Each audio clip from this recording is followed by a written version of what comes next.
Olá, boa noite, boa tarde, bom dia a todas, todos e todes. Nós estamos aqui em mais um programa do Faixa Preta.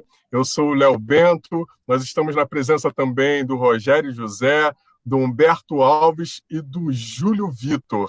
E hoje a nossa entrevistada é a Vilma Reis, que é socióloga, ativista do movimento negro.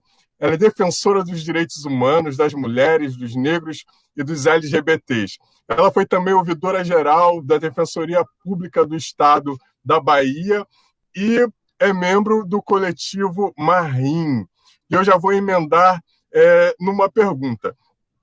Vilma, a gente gostaria de saber, né, como é que foi esse processo de seu lançamento da candidatura à Prefeitura de Salvador e, além disso, quais são os desafios que uma mulher negra tem para enfrentar, né, no interior dos partidos para consolidar a candidatura a um cargo político.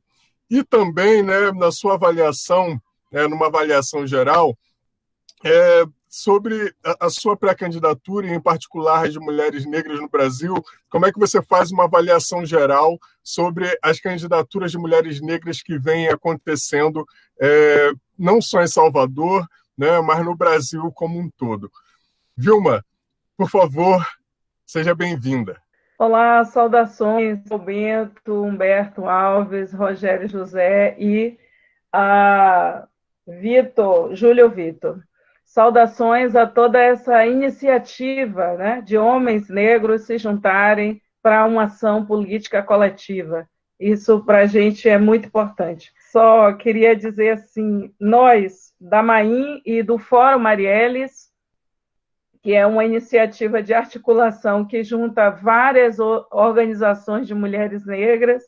Um ano após o brutal e covarde assassinato de Marielle Franco, nós decidimos criar o Fórum Marielles em Salvador. E no dia 2 de julho de 2019, nós decidimos lançar uma pré-candidatura à Prefeitura de Salvador. A gente sempre mostra esses nossos cartazes aqui, que são os cartazes da campanha, né? Da pré-campanha, mas aqui também está o cartaz da Marcha de Mulheres Negras, né? Que nos deu toda essa energia para essa ação política nacional. É através dessa ação que a gente assumiu no movimento de mulheres negras nacional, nós precisávamos construir respostas contundentes. Salvador, até 2019, eram 471 anos. 471 anos, 70 anos de ocupação colonial do poder. Nós somos uma cidade com 85% de população negra. E a Bahia é um estado com 80% de população negra. Mas, vexatoriamente, os homens brancos, que aqui são menos de 7%, porque esse é o dado que deu o pré-censo de 2019, os homens brancos, quando você olha para as instituições da gestão pública, quando você olha para o parlamento, para o poder de justiça, e eu estou falando de cátedra, porque eu fui ouvidora-geral da Defensoria Pública por dois mandatos, e, portanto, eu estive no topo de um ente do sistema de justiça. Então, eu tive também que percorrer os tribunais, o Ministério Público, todo o sistema. E fui presidente do Conselho Nacional de Ouvidorias das Defensorias Públicas. E isso nos deu uma visão sobre uma situação de ocupação branca do poder, que é uma coisa altamente violenta. E nós decidimos, no 2 de julho, que é a maior data cívica do nosso Estado, é a independência da Bahia, coordenada, liderada por mulheres negras e homens negros, mulheres como Maria Filipa, né, que liderou a luta na ilha de Taparica, inviabilizou das 23 embarcações dos portugueses e fez com que o povo negro e os povos indígenas entrassem vitoriosos na cidade de Salvador, dia 2 de julho de 1823. Então, simbolicamente, nós escolhemos o dia 2 de julho para provocar, tomar o tabuleiro do poder da mão dos players, né? E isso é uma coisa muito importante. A direita, ela nunca nos prometeu nada, mas no campo da esquerda, é importante a gente dizer que é vexatório que todos os partidos de esquerda estão sob controle de homens brancos mais velhos, de classe média e classe média alta. E que não tem, é uma asfixia absoluta, não existe um espaço para ruptura e para alternância de poder. Nós, mulheres negras, somos 2,1% no jogo da representação política no país. E nós decidimos fazer uma ação política e alterar. Claro que essa arguição que Benedita da Silva fez ao TSE fortalece demais essa luta nesse momento, porque, em que pese eles terem feito toda a manobra para só garantir essa nossa vitória institucionalmente em 2022, nós já estamos plantando uma revolução desde o dia 2 de julho. É importante nós destacarmos que, depois de lançarmos nossa pré-candidatura à Prefeitura de Salvador pela primeira vez na história, nós, em seguida ao nosso ato político revolucionário, em seguida, 12 outras pessoas negras, como o professor Edivaldo Brito, a companheira Olívia Santana, Moisés Rocha, Silvio Humberto, Antônio Carlos do Santo Vovô, esse cara monumental, né, do Ileaê, que a gente tem tanto orgulho, todos eles e elas se lançaram pré-candidatos e pré-candidatas. No dia 31 de outubro do ano passado, o Jornal à Tarde fez uma matéria histórica, mostrando que era uma coisa que mudou completamente o cenário político na Bahia, e a partir do movimento Agora é Ela, por uma cidade de direitos, e nós construímos um programa, nós mudamos também esse jogo político nacional, porque do debate que a gente abriu aqui, a gente provocou uma situação que mexeu com o país inteiro. No primeiro debate que nós construímos em Salvador, e depois o Fórum de Mulheres Negras do Nordeste, nós já tínhamos 92 mulheres negras pré-candidatas. Então, essa é uma coisa muito importante. São dados que mudam completamente esse tabuleiro do poder, né? E nós estamos trabalhando nessa perspectiva. Quando a gente defende paridade racial nas linhas de poder dos partidos, o meu partido, que é o PT, né? Partidos como o PSOL, PSB, PDT, né? Partes do PDT que em alguns lugares, como a Bahia, ainda tem representações como Antônio Carlos dos Santos Vovô. Eu acho que é importante porque a gente recupera o que a ciência política branca, feita de forma violenta no Brasil, não retratou pelo menos dos últimos 40 anos. De Lélia e Benedita, candidatas em 1982, mulheres fundadoras do PT, das candidaturas que o MNU decidiu em 1986 para fazer o Colégio Constituinte, né? Tudo que Luísa Bairros, Luiz Alberto, Edson Cardoso, o que essa geração enfrentou e o desdobramento que nós temos nesse momento, que é de a esquerda mais branca do mundo, é a esquerda brasileira. Para mim, que vivi na Áustria e nos Estados Unidos, eu fui muito jovem para estudar nesses países, para viver nesses países, e nós sabemos que o jogo, nesse momento, no mundo inteiro é outro.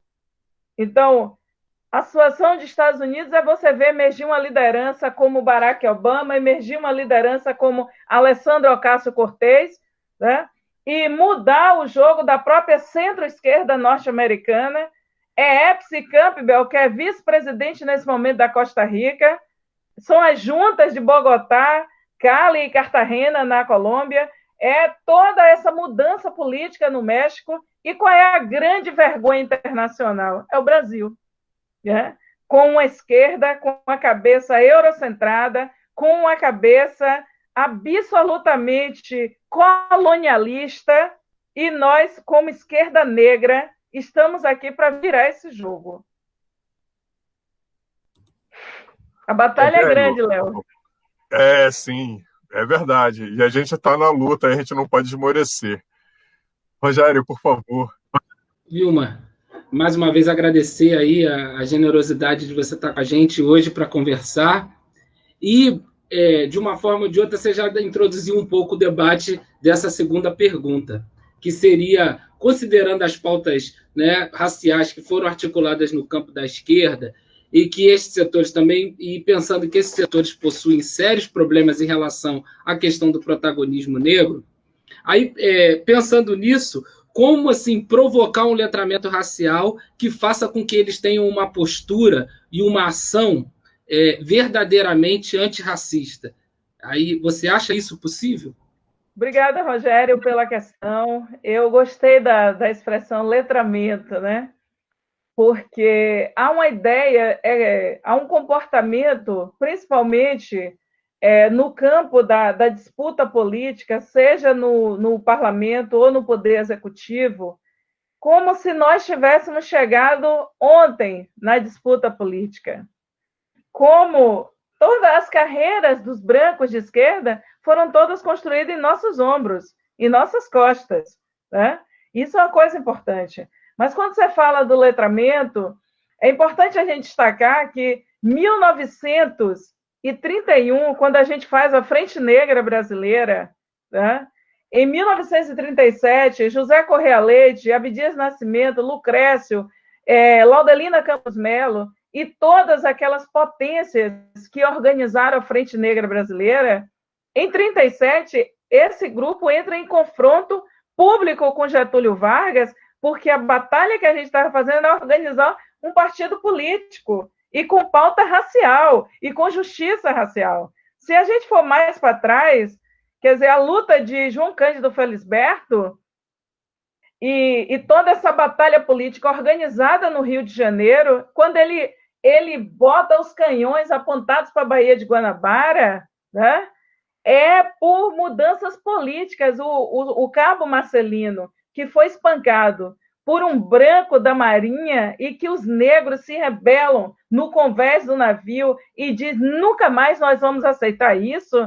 Quer dizer, quando esse homem morre, em 1969, o ano que eu nasci e o ano em que o Estado brasileiro matou Carlos Marighella, é importante a gente dizer que o sangue guerreiro que corria nas veias de um homem como João Cândido Felisberto, o almirante negro, né?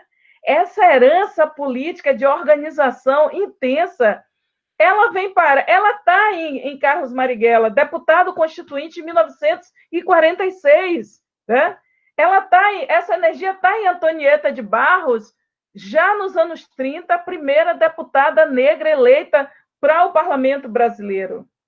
Então, essa tentativa de apagamento, né? E eu nem estou falando assim da incidência política feita por Guerreiro Ramos em 1949 dentro do sistema Nações Unidas, que é importante que a gente bote isso aqui sobre a mesa. O nosso povo, homens negros e mulheres negras, tem que ter orgulho do que a gente fez, né? E o que nós fizemos foi muito bonito. Eu não estou indo nem no século XIX, eu estou só pegando aqui o século XX. 1949, depois de 44, com Léa Garcia, Ruth de Souza, Solano Trindade e Abdias Nascimento, o que o Teatro Experimental do Negro faz é confronto político. Tanto que, em 49, Abdias se reporta ao intendente, ao comando da polícia no Rio de Janeiro e pergunta, então é um delito nascer negro no Brasil? E aquela pergunta de Abdias fica na cabeça dos caras, porque qual é a máxima da etiqueta racial brasileira dos brancos? É não falar na branquitude, é não debater o racismo. Florestan já nos falou sobre isso, né? Que é um país que tem preconceito de ter preconceito. E é importante que a gente recupere essa nossa linhagem de atuação política, né? O que Dona Laudelina vai fazer de 36 até 72 para garantir direitos para as trabalhadoras domésticas, né? Já que a L, né? Já que as leis trabalhistas, né? A CLT de 1934 não observou os direitos das trabalhadoras domésticas. Então, tudo isso é luta política, e que nós temos uma ciência política que comete crimes secularmente no Brasil, né? Porque a omissão e o apagamento e a miopia política, nós temos que fazer enfrentamento. Então, o nosso letramento passa por um confronto de uma nova episteme capaz de confrontar o epistemicídio dentro da academia brasileira, que é uma academia racista, que é uma universidade racista. E esse nosso, eu penso nesse letramento para aqueles e aquelas que alisaram o chamado Banco da Ciência, a nossa inteligência negra, né? E eu citei vários e várias aqui, mas eu penso também em organizações políticas do século XIX que fez a gente sobreviver no século XX e nos trouxe ao século XXI. Imagine, agosto, agora, a gente está completando 200 anos da Irmandade da Boa Morte. Imagina o que é isso. 1820, nosso povo fazia uma organização capaz de pagar os funerais, comprar alforria. Olha para isso, a gente fica arrepiada, né? Quando a gente pensa na organização quilombola e o processo de resistência que a gente enfrentou, quando a gente pensa aquilo que Leda Martins vai chamar de afrografias da memória, e a gente chamando aqui também de essa memória é resistência, e é uma tradição em movimento, né? Lembrando o velho Muniz Sodré, que também sobreviveu agora a uma guerra, né? Da saúde. Então, é muito importante esse nosso... Eu estou falando de 2 séculos, e que o século XIX, ao fazer uma SPD, Sociedade Protetora dos Desvalidos, 1832, na Bahia, está aberta aqui a SPD, é dirigida agora por Lígia Margarida Gomes, né? Então, isso, para a gente, é muito importante.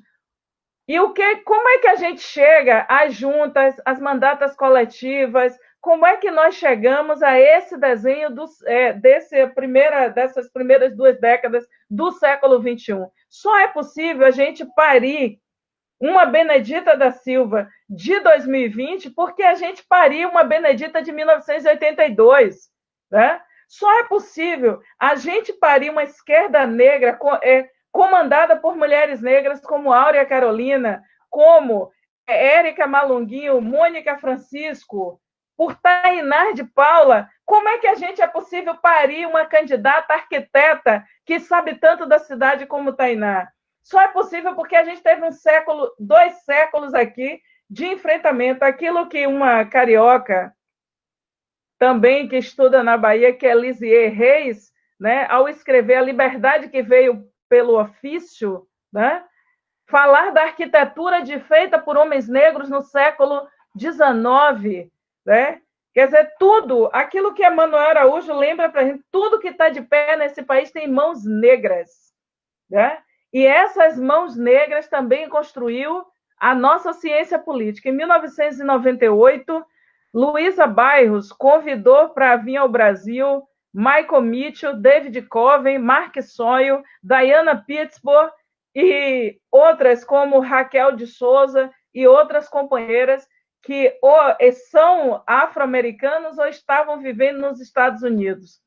E Luísa liderou na Universidade Federal da Bahia, no CRH, Centro de Recursos Humanos, o projeto Raça e Democracia nas Américas. E para essa tarefa ela convidou a Associação Nacional de Cientistas Políticos Negros dos Estados Unidos. Né? Em março de 2000, Sueli Carneiro, Luísa Bairros, Edson Cardoso, muitas dessas pessoas estavam na Bahia, né, Lindinalva Barbosa, para fazer o primeiro grande colóquio desse grupo. E para mim era incrível ouvir Michael Mitchell, Anani de Gênio, eu estou falando de pesquisadores que estavam na Bahia em 1971, estudando ciência política na Bahia, em 1971, ou uma Angela Gillian, que está lá no livro, no dossiê Mulheres Negras. Né? A gente está falando de um país em que o AI-5, que essas pessoas que serão esquecidas pela história, ou a gente não vai pronunciar os seus nomes, que eles ficam brincando com as 5. 13 de dezembro de 1968, a questão racial brasileira foi colocada na Lei de Segurança Nacional. Por isso que no outro censo feito, no acabar ali da ditadura, as pessoas não sabiam mais responder quem elas eram. E isso tem a ver com o controle do voto. Censo e voto tem muito a ver. A gente está vendo agora a guerra que está nos Estados Unidos. A Melissa Nobles, ela veio para o Brasil nos anos 90 e estudou 1 século de censo. E quando as pessoas não sabem responder quem elas são, elas também têm profunda dificuldade de se colocar como sujeito político para decidir sobre seu presente, seu passado e o seu futuro. Então, a ciência política ela está diretamente ligada à política demográfica, à política de território, né? Ela está diretamente ligada aos enfrentamentos e uma história de resistência, a afirmação de uma história de resistência. Então, eu penso que o exercício político que nós iniciamos na Bahia com o movimento Agora é Ela, por uma cidade de direitos, e a gente desbancando os players da política, quando eles falam, não, mas como que vocês resolveram interferir nisso aqui? Somos nós, homens brancos, que decidimos isso, né? E eu sou uma mulher negra de 50 anos que faço movimento social há 35 anos, desde os 15 anos de idade, do movimento estudantil em defesa da escola pública, nunca com a playboyzada branca, descolada, que não sabe o que é a gente caminhar até a escola e depois a faculdade, e ir numa escola em que, aqui, no início dos anos 2000, o Unicef estava perguntando em escola privada qual era a demanda dos jovens brancos abastados, eles disseram, eu quero que o download baixe rápido. E os meninos negros responderam, eu quero que a merenda não venha estragada. Nós decidimos incidir na gestão pública e virar esse jogo. Eu vivo numa cidade em que uma mulher negra disputa uma vaga de creche num vergonhoso sorteio com mais 150 mulheres. E o sorteio começa em outubro para conseguir a vaga em março. Então, nós decidimos, o nosso movimento político, e quando a gente pensa, por que a gente tem que falar esquerda negra, cultura de esquerda, isso tudo é o nosso letramento. Né? O que a gente está falando em afirmar, quando a gente diz são as mulheres negras que empurram a esquerda para a esquerda, né? Quando a gente diz a nova estética política é com as mulheres negras, quando a gente diz, ok, feministas brancas, se a gente não coube em nenhuma onda do feminismo, nós somos maré negra feminista. A gente também está disputando uma narrativa. A gente está criando... disputando no léxico, inclusive, porque a gente fala no feminino, e a gente fala num feminino negro, né? E a gente está falando, homens negros, olá, não tenham medo, venham com a gente, porque quem não anda com mulher, se você não faz coisa com mulher negra, não rende, né? Você tem que... É bom você caminhar com a gente. É o conselho de Oxum, né? E esse é o mito das Yellow Days, não é mesmo? Eles queriam mudar o mundo e não chamaram Oxum. E tudo secou, não é mesmo? Dona Wanda Machado conta isso para nós, né? Esse é um Oriqui de Oxum. Então, é importante que nesse momento, e eu achei muito lindo que políticos com uma longa tradição na Bahia, políticos verdadeiramente de esquerda, como Luiz Alberto, eles colaram com a gente, né? E esse foi um dos homens que a gente ligou no dia 1º de julho de 2019, porque nós sabíamos que nosso compromisso estava selado. E essa nossa conversa aqui é como é que a gente amplia também e a gente sela as alianças, porque isso é importante.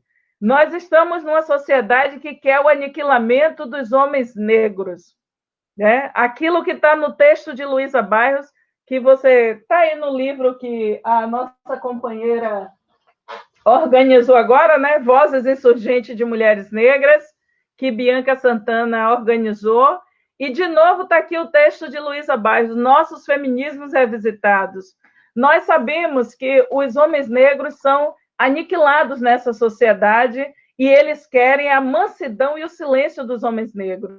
Mas, quando Luísa nos diz, quem disse que num país violentamente racista, os homens negros vão viver o que se promete da plenitude da masculinidade? Nós sabemos porque Jacob Blake está nesse momento paraplégico, né? E nós temos, como nos disse Malcolm X, nós temos todos os dias, assim como nos diz Hélio Santos, nós temos todos os dias milhares de Jacob Blake que são jogados nas valas. E o delay que os jornalistas brancos brasileiros estão tendo, que eles conseguem falar, um policial branco dos Estados Unidos atirou no homem negro indefeso. Eles viram a página para o Brasil, eles não conseguem mais ler nada, né?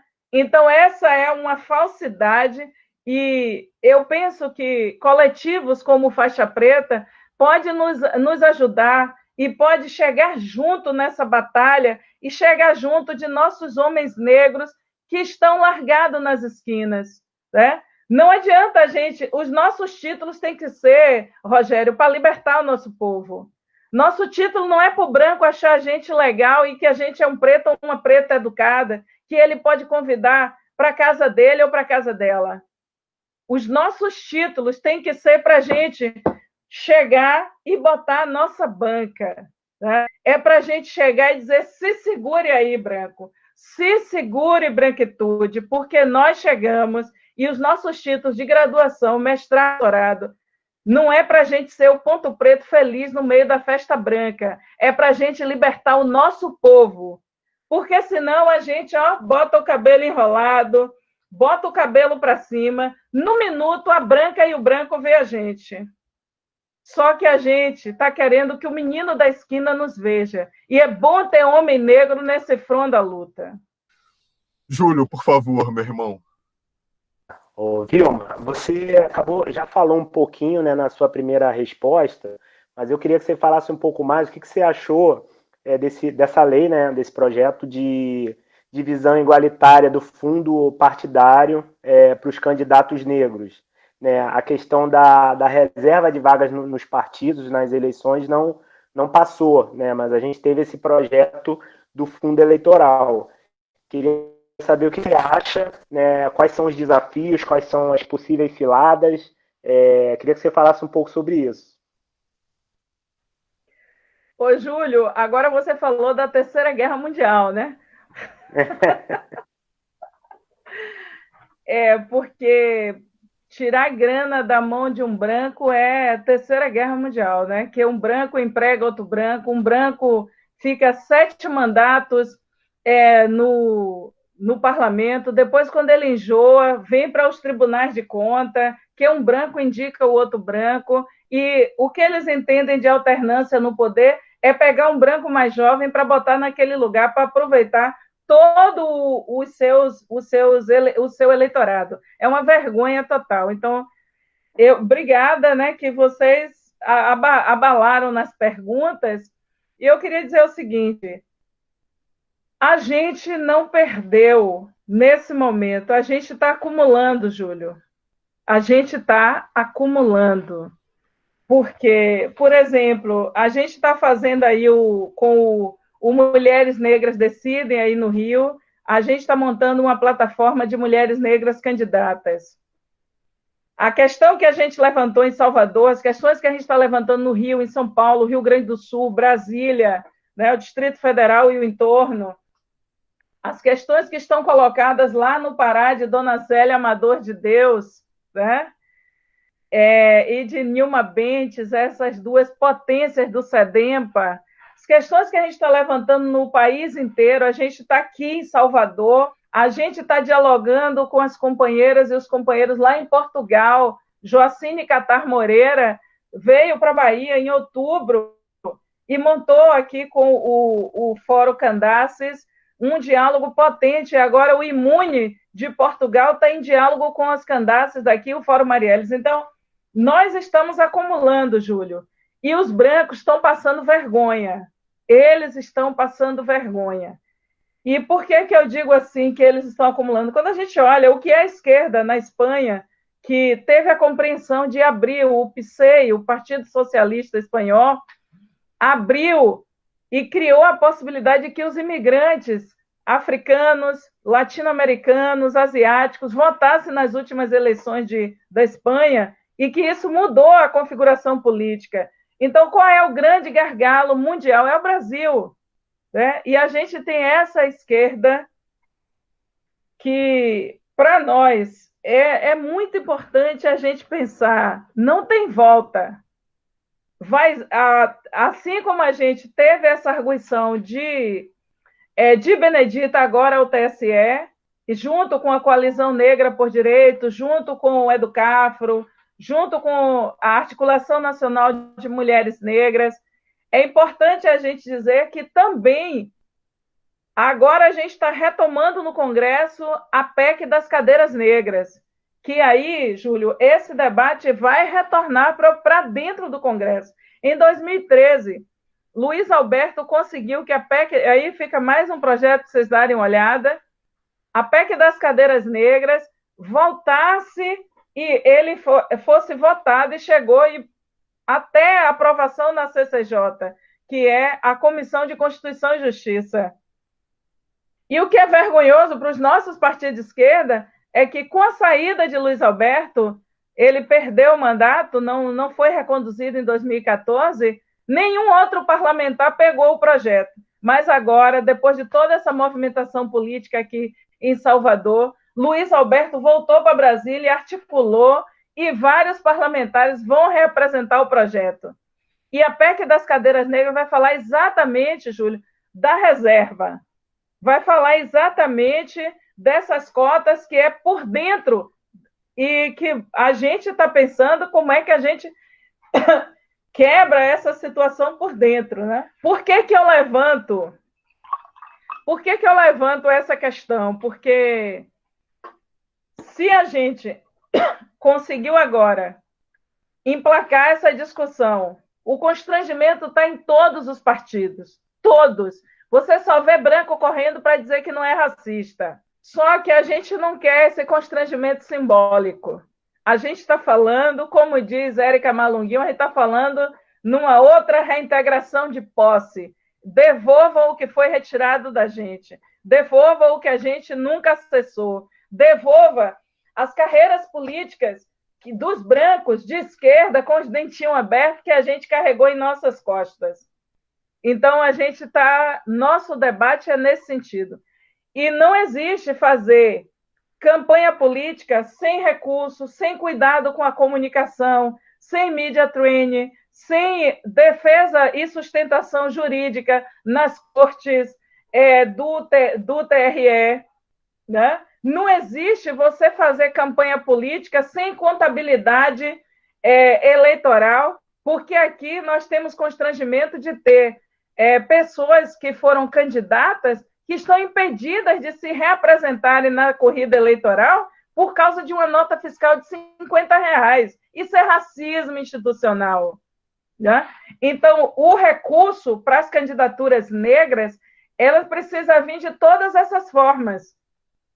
O recurso direto, na produção do material, nas condições para ter o carro, para ter o combustível, para ter, nesse momento, as condições de ter redes e pacotes de internet que realmente aguente você fazer o corre com o eleitorado, com as pessoas e os grupos, mas também você precisa ter essa proteção que é como é que eu falo, quanto tempo eu falo, como é que eu faço uma pílula de comunicação o meu público que não acessa e que não tem pacote de internet para ver Meet, para ver Zoom, para ver StreamYard, como é que eu alcanço nos grupos de WhatsApp? Tudo isso é treinamento, tudo isso é investimento. E se não tiver esses investimentos, a pessoa não vai. Então, você tem candidaturas incríveis e que elas morrem exatamente na impossibilidade de articular aquele projeto e apresentar para a sociedade. Nós precisamos das condições, Júlio, de articular nossos projetos e apresentá-los com tranquilidade para a sociedade. Porque nós temos os melhores quadros. Muitas vezes nós temos o melhor quadro, né? O que a gente mudou aqui na comunicação eleitoral, na campanha Agora é Ela por uma Cidade de Direitos? Primeira coisa, a gente não pediu licença aos brancos para sermos pré-candidatos. A gente não teve um branco para, abençoar nosso projeto, para dizer, olha, para ser o tutelador. A gente não quer tutela política. E a gente está dizendo, né, concordando aí com a Érica Malunguinho, olha, abre a carteira, libera o fundo eleitoral e vamos repartir com equidade de raça e gênero. E vamos fazer com que... E a briga e estabelecer o constrangimento mesmo. É como a gente diz aqui, né? Tem um colega aqui, o filho de Lindinalva de Paula, que ele diz, vai ter pedagogia do escabriamento, né? Você vai ter que ficar escabriado do seu privilégio. Então, esse escabriamento, né? Esse constrangimento, ele é necessário. E eu acho que Douglas Belchior fez esse papel, né? Pagou o preço muito pesado, porque ele provocou esse constrangimento nacional.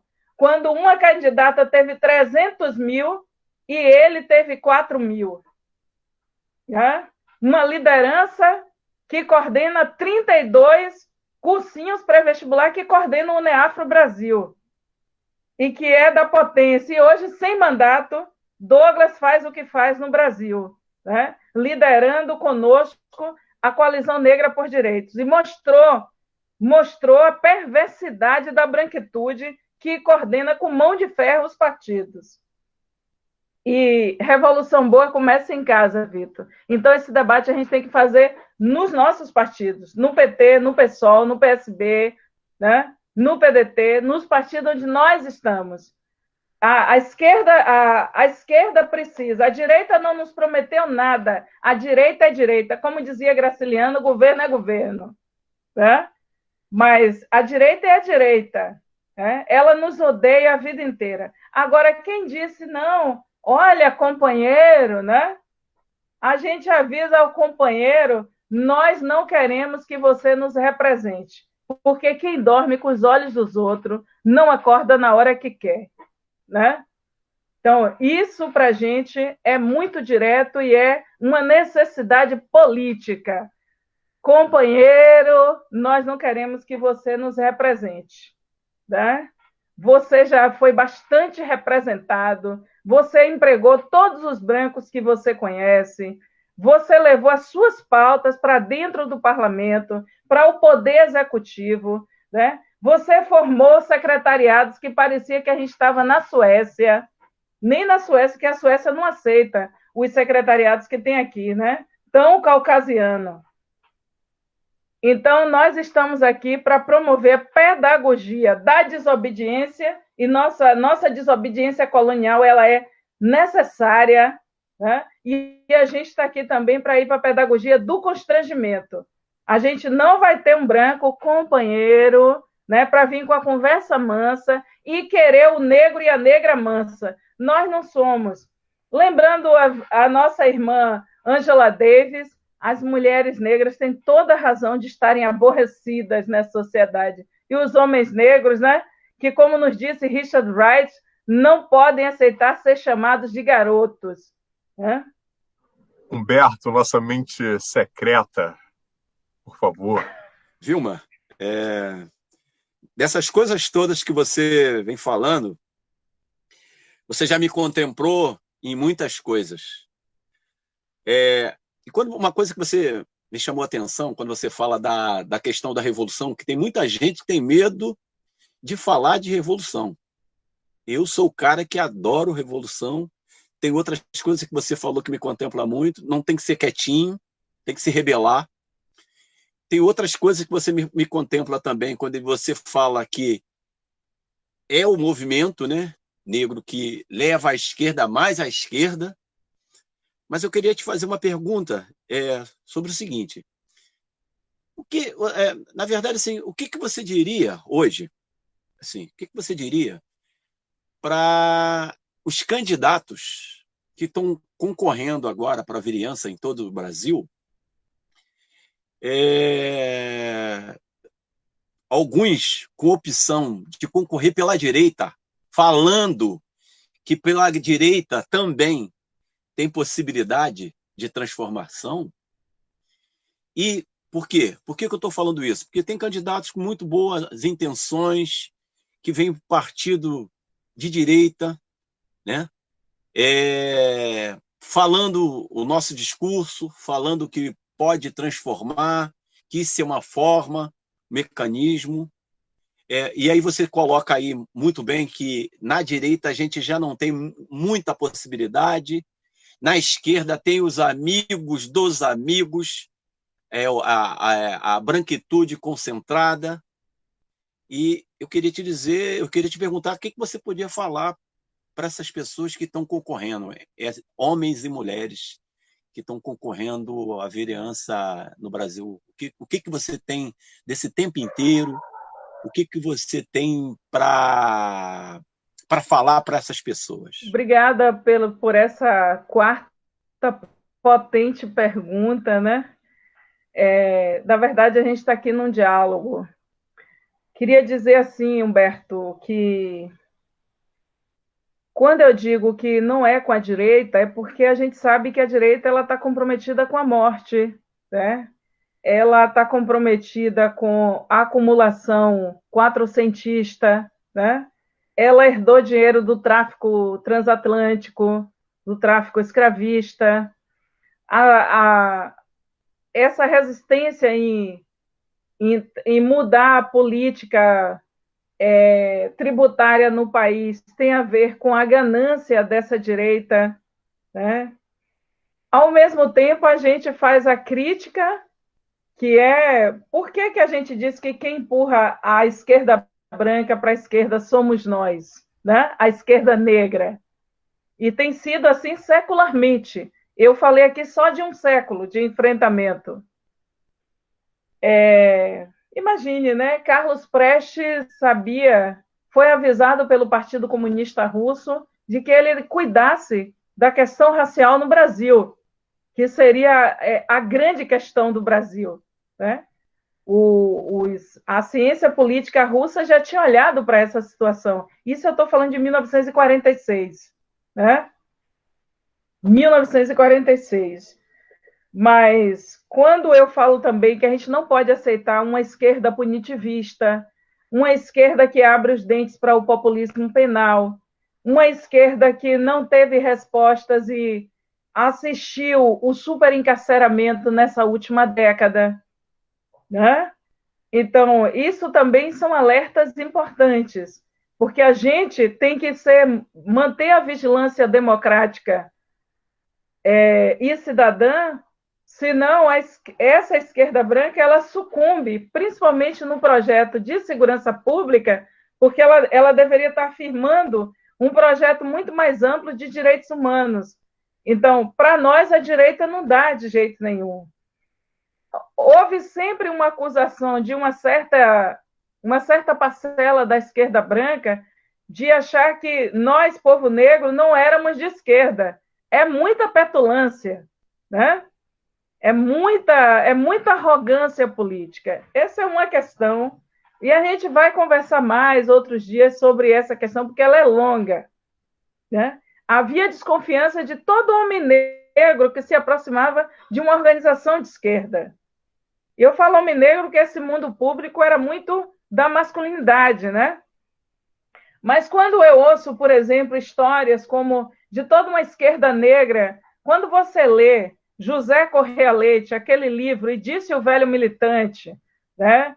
Em que Cuti, ele vai ouvir José Correia Leite, ali é 1989. Ele vai ouvir José Correia Leite, o cara vai discorrer sobre décadas de organização política negra de esquerda, né? E da construção de uma imprensa negra. e que hoje a gente vê Ana Flávia Magalhães Pinto na UNB, muito feliz de ver, e ela continuando esse caminho construído por José Correia Leite, né? Construído por Edson Cardoso, que é gente que sempre batalhou por uma imprensa negra, né? E você tem Filó aí no Rio, você tem outros, né? Mas o jornal do MNU, quer dizer, a gente sempre soube, né? A Lélia com Candeia, da escola de samba Quilombo, né? Quer dizer, a construção de Oliveira Silveira no Rio Grande do Sul, né? Botar sobre a mesa o Dia Nacional da Consciência Negra, quer dizer, a história de uma agenda de esquerda, uma agenda de direitos humanos no Brasil, uma agenda negra. E como que, por exemplo, a agenda de direitos humanos, a gente teve que tomar de volta um enfrentamento, porque os brancos pensavam que só eles podiam falar de direitos humanos, né? E nesse debate da guerra às drogas, nós tivemos que tomar, né, e entrar nesse debate e ir para a dividida e falar como vocês podem falar de políticas de droga e não tratar do racismo, né? Quando a gente lê um Carl Hart, né, neurocientista lá de Colômbia, a gente sabe que não dá para tratar as drogas e o horror que ela provoca em nossas vidas sem fazer todo o atravessamento com raça, né? Empobrecimento e as questões e geração, territorialidade. Então, essa é uma questão. Por que eu digo assim? Qual é a dor dos negros que ficam nos partidos de direita? A primeira coisa é que eles não podem ser negros. Negros na plenitude da nossa rebeldia. Quando você viu o que eles fizeram com esse homem negro que quase foi ministro da Educação, né? Quando a gente vê isso, a gente sabe que não dá para um negro rebelado ficar na direita, né? Uma pessoa com autonomia de pensamento. Nós carregamos o sangue guerreiro de Lima Barreto. A gente não vai, né? Para nós fica muito complexo, Humberto, muito complexo. Então, é importante que a gente... eu vi aqui pessoas incríveis, com carreiras profissionais brilhantes, que foram e fizeram parte de projetos de direita. Não estou falando do Celso Pita, não. Eu estou falando de casos da Bahia, né? Em que essas pessoas elas foram derretidas, elas viraram pó, né? Porque a direita pegou, só jogou o bagaço da laranja. Então, eu não advogo que pessoas negras possam ficar na direita, porque você não está falando você não está falando de liberais, como é. E eu também não vou. Eu não estou defendendo, por exemplo, a Condoleezza Rice ou um Colin Powell, né? Que estavam num projeto de direita, né?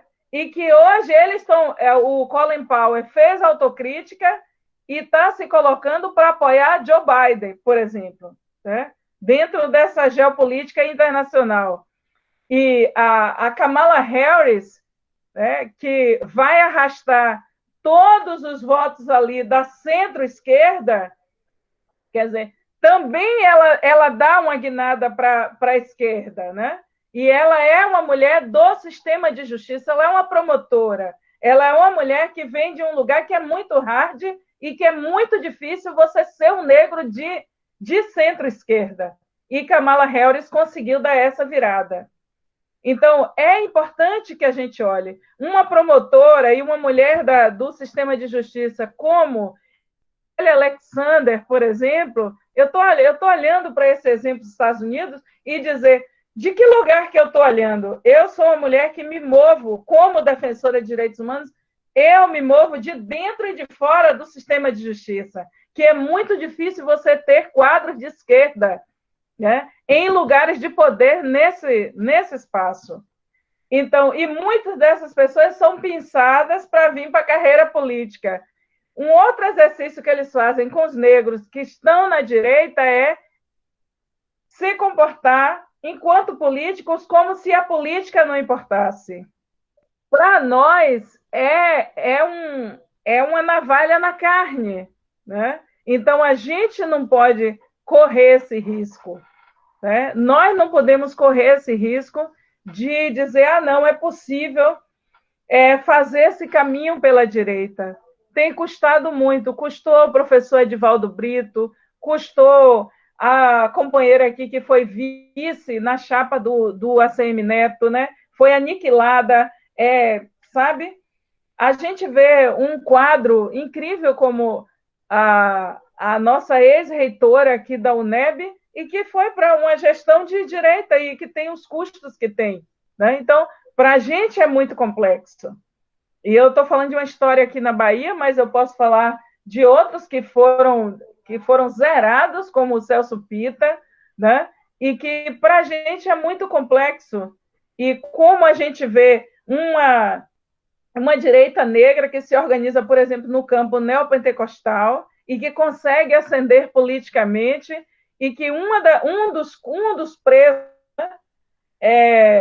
para essas pessoas é negar a grandeza do nosso povo e nossa, como diz Conceição Evaristo, nossa sagrada resistência. Então, nós não podemos nos mover, que aí é areia movediça mesmo. Aí é areia movediça e é o jogo perverso da branquitude. Vilma, na verdade, agora a gente queria agradecer muito, eu quero agradecer aqui em nome de todos os faixas pretas presentes, né? E a gente já está encaminhando para o final e queria que você trouxesse, né, suas considerações aí, né, sobre esse nosso diálogo. Mas antes de encerrar, a gente queria te pedir, como a gente faz com todas as pessoas que participam aqui conosco, para indicar um livro que você acha, né, que todas as pessoas precisam ler. Obrigada aí, Léo, e muito obrigada por essa possibilidade do diálogo, né? Eu sou mulher de muitos livros, né? Minha mesa está aqui abarrotada, tem a casa aqui tomada, mas e vocês, né? Eu fiquei muito feliz de ver também, né? Os cenários são muito, né? Tem cavaquinho, né? Tem bandolim, tem uma cachaçinha, tem os botos, né? E tem os livros, né? E tem a música, tem a potência da arte. Queria dizer assim, eu gosto muito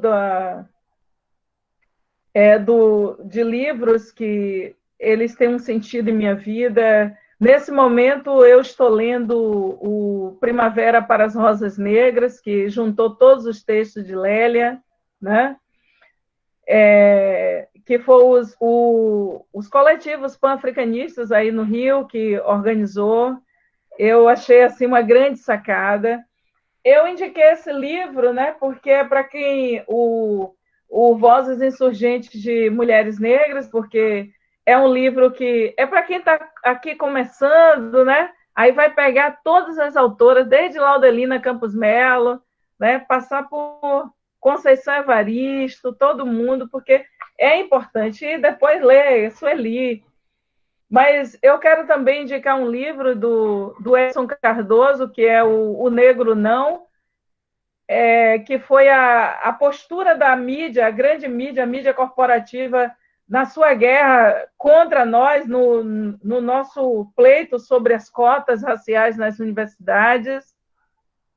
Eu acho que é um livro importante, que ali ele é a tese de doutorado dele, ele acompanhou esse embate que o Globo, a Folha de São Paulo e o Estadão fez contra as cotas, né? E eles continuam aí se movendo, né? Tem um livro assim que é mais, né? Assim, todo internacionalzão, mas essa última edição de Pele Negra, Máscaras Brancas, do Fanon, eu gosto muito, porque tem um prefácio que é do Gordon, né? Que ele é um filósofo que ele estuda profundamente a obra de Frantz Fanon, e ele é do Haiti, e Fanon é da Martinica, né? Então, é um pouco também a gente adentrar esse universo de Caribe, né? E sempre aqui no nosso próprio mundo. E no Brasil, eu acho que é importante, Sueli sempre fala, né, que a gente precisa olhar os nossos clássicos. Quando eu indiquei esse Vozes aqui, Insurgente Mulheres Negras, eu estou pensando muito da pessoa ler todo mundo e ter um contato assim mais aberto, mas eu acho que o Escritos de Liberdade, de Ana Flávia Magalhães Pinto, abordando, quer dizer, qual foi o papel dos homens negros abolicionistas no final do século XIX, é muito potente, né? E você ouvir que homens negros ergueram barricada contra a postura reacionária dos brancos, né? Que estavam ali e que queriam manter a escravização, e o país foi nessa condição, né, o último, né, a abolir a escravidão por conta dessa postura. Então, eu acho que é um livro muito importante para esse momento em que você vê tanta gente botando Black Lives Matter, né, que tem uma postura antirracista, e a gente está falando, se você não partir para enfrentar a desigualdade no Brasil, não for repartir a riqueza, não questionar e botar a taxação das grandes riquezas que vem do tráfico escravista, como é que os caras se tornaram banqueiros na Bahia? Com o dinheiro do tráfico escravista.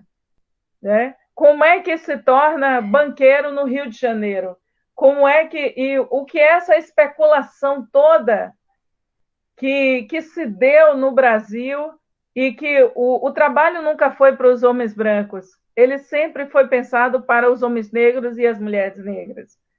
Então, eu acho que um outro livro é A Busca de um Caminho para o Brasil, do Hélio Santos. Assim, acho que tem um esforço ali muito grande do Hélio. E, por fim, eu boto Escritos de uma Vida, de Sueli Carneiro, né? Porque uma mulher com 70 anos, ela está viva aí, está aí com todo o vigor, e fez esse livro fantástico, que é Escritos de uma Vida, e que, para mim, é um livro muito corajoso, né? E que é uma mulher negra filósofa, porque a filosofia, que é tão desprestigiada, eu penso que é na filosofia que a gente vai encontrar muitas questões.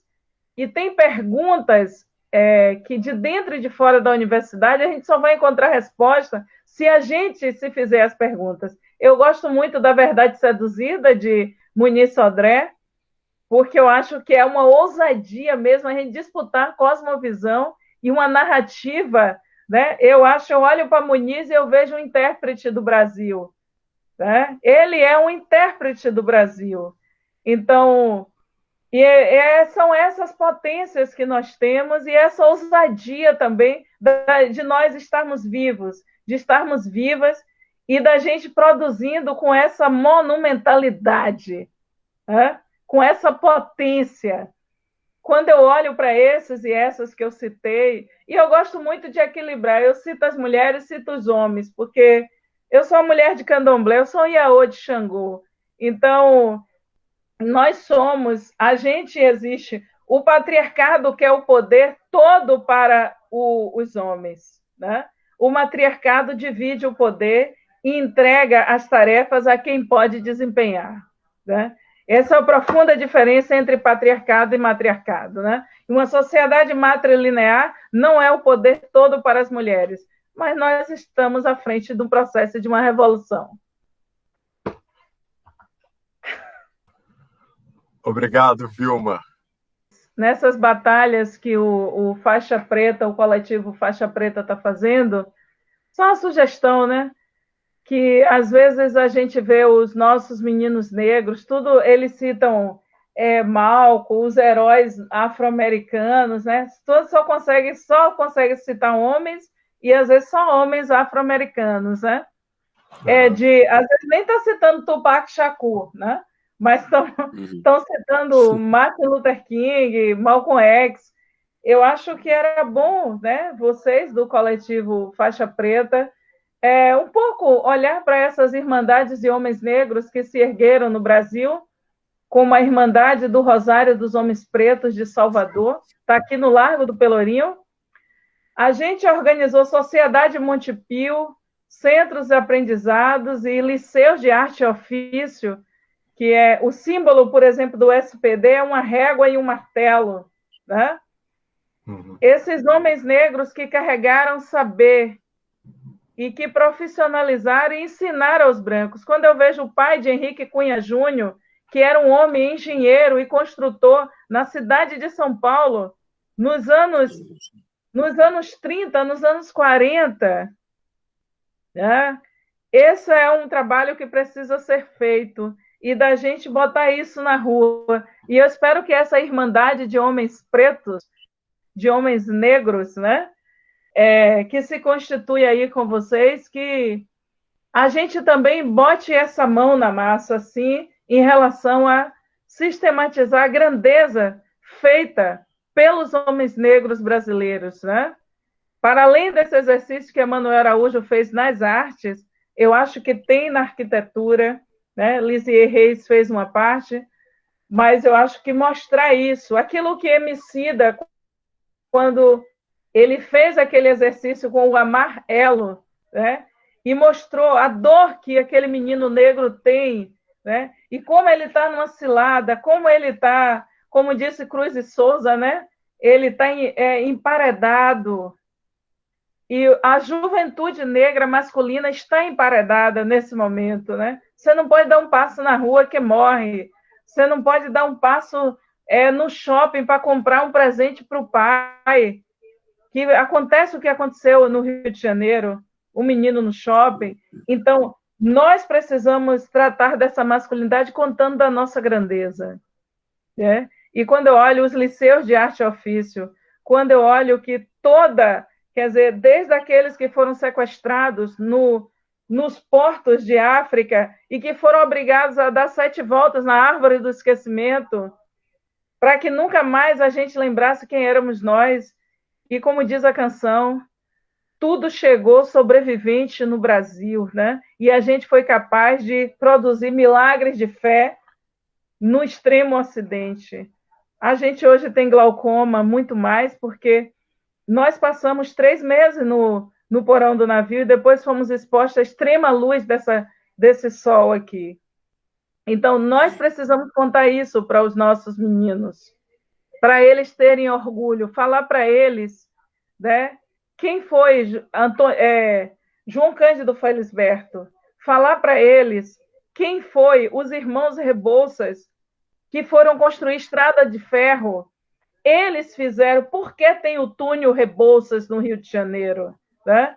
A gente precisa contar para os nossos meninos sobre a nossa grandeza. Dizer que um homem como Abdias foi até Lagos e desmascarou a ditadura brasileira, né? Em Sitiado e Lagos. Então, se a gente contar essa história, vai aparecer no rap dos meninos. Esse era um papel que Jonatas Conceição fazia no Ilhaê, enquanto coordenador pedagógico. E eu acho que os homens negros, quando tiver uma irmandade de homens negros como faixa preta, né, para se apresentar, e rompendo com a misoginia, né, como vocês estão aqui nesse exercício, rompendo com a misoginia, né, não fazendo nenhum pacto de humilhação às mulheres, né, e rompendo mesmo. Eu acho que a gente vai conseguir coisas grandiosas. Muito obrigada também, viu?